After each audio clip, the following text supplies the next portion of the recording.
বাংলাদেশের প্রধানমন্ত্রী ডাক্তার শফিকুর রহমানকে আমার প্রিয় জন্মভূমি পঞ্চগড়ের এই ঐতিহাসিক চিনিকল মাঠে আর 2 থেকে 3 মিনিটের মধ্যে এসে উপস্থিত হবেন বাংলাদেশ জামায়াত ইসলামীর সম্মানিত আমির ডাক্তার শফিকুর রহমান।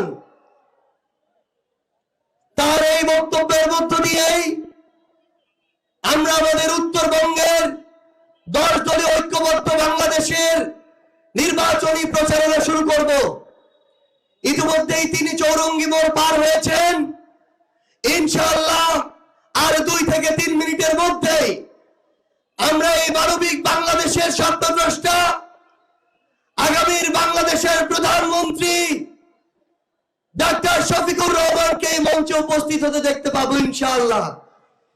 তার পূর্বে আমরা এই পঞ্চগড়কে স্লোগানে স্লোগানে প্রকম্পিত করতে চাই এবং আমাদের সম্মানিত আমিরে জামায়াতের উপস্থিতিতে আমরা পঞ্চগড়ের গণমানুষের আশা আকাঙ্ক্ষা প্রত্যাশা স্বপ্নগুলো পুরো বাংলাদেশের মানুষের সামনে তুলে ধরবো।